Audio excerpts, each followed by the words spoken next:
अहिरावण की आराध्य देवी पाताल भैरवी ने हनुमान जी को प्रणाम करने के स्थान पर अचानक उन पर एक अत्यंत भयावह प्रहार कर दिया।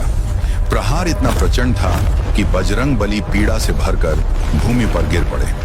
उसी क्षण अहिरावण ने आगे बढ़कर उन्हें अपमानजनक ढंग से थप्पड़ मारा और ठहाका लगाते हुए कहा, हे वानर, तू पहरा देता ही रह गया और तेरी मौजूदगी में ही मैं राम और लक्ष्मण को उठा ले गया।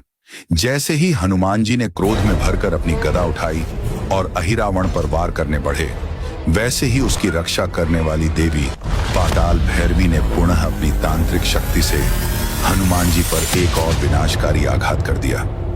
इस दूसरे प्रहार ने हनुमान जी के भीतर छिपी प्रलयंकारी शक्ति को जगा दिया। क्रोध और संहार की अवस्था में उन्होंने ऐसा भयंकर रूप धारण किया कि स्वयं पाताल भैरवी भय से कांप उठी और पीछे हटने पर विवश हो गई। माया और कपट की दुनिया में अहिरावण की शक्ति ऐसी थी कि उसकी तुलना रावण या मेघनाद से करना भी व्यर्थ था। उसकी सामर्थ्य उनसे हजारों गुना अधिक मानी जाती थी। उसे मार पाना किसी भी प्राणी के लिए असंभव था, क्योंकि उसका जीवन उसके शरीर में बंधा हुआ नहीं था। और यदि कोई साहस करके उसे समाप्त करने के उद्देश्य से पाताल लोक तक पहुंच भी जाता, तो प्रवेश द्वार पर खड़ा अत्यंत बलशाली वानर मकर ध्वज ही उसका अंत कर देता। और मान लिया जाए कि कोई किसी तरह मकर ध्वज को भी पराजित कर दे, तब भी अहिरावण तक पहुंचना संभव नहीं था। कारण स्पष्ट था, उसकी रक्षा स्वयं उसकी तांत्रिक आराध्य देवी पाताल भैरवी अपनी सिद्ध और मायावी शक्तियों से करती थी, जिनका सामना करना किसी के लिए सरल नहीं था। इन्हीं कारणों से अहिरावण को तीनों लोकों में अपराजय माना जाता था और लंकेश रावण इस सत्य से भली भांति परिचित था। यही वजह थी कि जब अपने सर्वाधिक शक्तिशाली पुत्र मेघनाद के वध से रावण भीतर से टूट चुका था, तब उसने सहायता के अंतिम उपाय के रूप में अपने भाई अहिरावण को स्मरण किया। किंतु आरंभ में अहिरावण ने इस युद्ध में प्रत्यक्ष रूप से सम्मिलित होने से स्पष्ट इनकार कर दिया।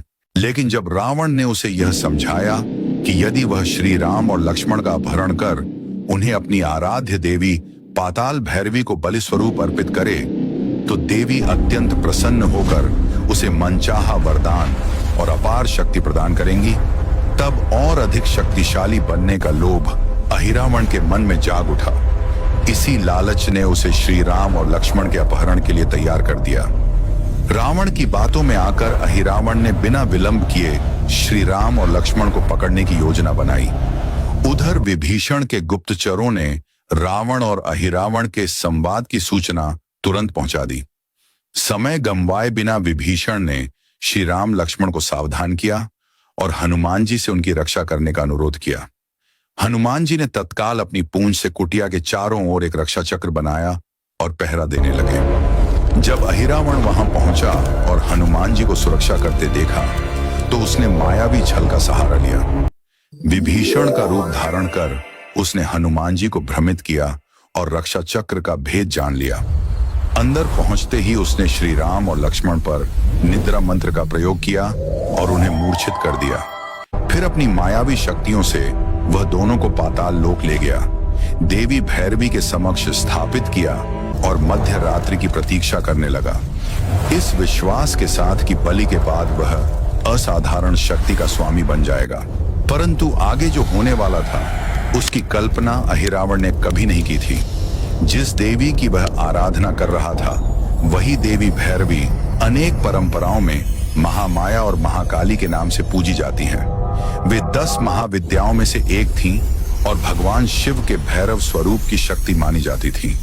पाताल लोक में देवी का तांत्रिक रूप अत्यंत भयावह था। सिरों की माला, लाल वस्त्र और 3 प्रज्वलित नेत्रों से संहार की दृष्टि। उनके सामने श्री राम और लक्ष्मण मूर्छित पड़े थे, जबकि पास ही अहिरावण मंत्रोच्चार में लीन था। उसके मन में एक ही विचार था, अब मुझे कोई रोक नहीं सकता। वह यह नहीं जानता था कि श्री राम के भक्त हनुमान की सामर्थ्य कितनी असीम है।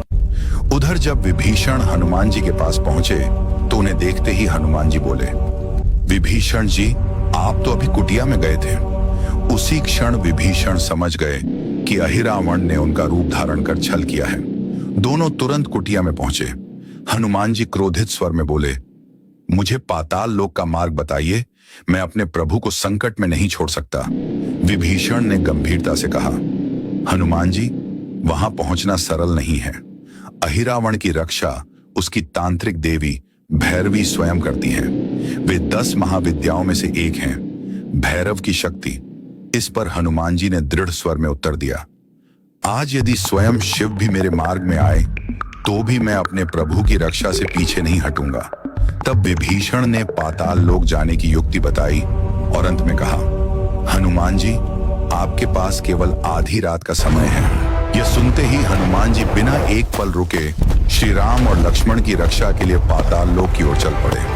पाताल लोक के द्वार पर पहुंचते ही उनका सामना एक अत्यंत शक्तिशाली वानर से हुआ, मकरध्वज।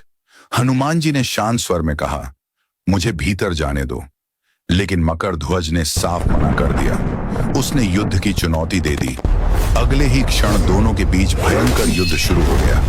गदा पर गदा चली, धरती कांप उठी। युद्ध के दौरान हनुमान जी को अपने ही पुत्र मकरध्वज के जन्म का रहस्य पता चलता है। यह सत्य जानकर हनुमान जी कुछ क्षण मौन रहते हैं।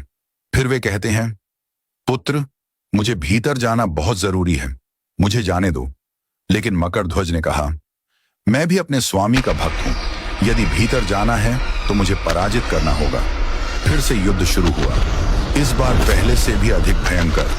अंततः हनुमान जी ने मकरध्वज को पराजित कर दिया और उसे बांध दिया। समय न गंवाते हुए हनुमान जी पाताल लोक के भीतर प्रवेश कर गए। हनुमान जी को लगा कि अब मार्ग साफ हो गया है, पर यह केवल भ्रम था। अहिरावण के महल पहुंचते ही एक विकृत देवी प्रकट हुई और मायावी आक्रमण करने लगी। गदा से प्रहार करने पर वह देवी कई रूपों में बढ़ने लगी। तब हनुमान जी ने श्री राम का स्मरण किया और समझ गए कि यह अहिरावण की माया है। राम नाम लेते ही माया नष्ट हो गई। आगे बढ़कर हनुमान जी भैरवी के कक्ष में पहुंचे, जहां उन्होंने श्री राम लक्ष्मण को मूर्छित अवस्था में और अहिरावण को तांत्रिक यज्ञ करते देखा। तभी देवी भैरवी ने उन पर आक्रमण किया। हनुमान जी जानते थे कि वह शिव की शक्ति है, इसलिए वे केवल प्रहार रोकते रहे। अंततः विराट रूप धारण करने पर भैरवी को हनुमान जी की वास्तविक शक्ति का ज्ञान हुआ और वे हट गईं। इसके बाद हनुमान जी ने भैरवी का रूप धारण कर अहिरावण को भ्रमित किया। युद्ध छिड़ा और तभी हनुमान जी को उसके प्राण का रहस्य पता चला। उसके प्राण 5 दीपों में थे। पंचमुखी रूप धारण कर हनुमान जी ने एक ही क्षण में 5 दीप बुझा दिए। अहिरावण का अंत हो गया, माया समाप्त हुई और श्री राम लक्ष्मण चेतना में आ गए। अंत में हनुमान जी उन्हें अपनी पीठ पर बैठाकर लंका के शिविर में ले आए।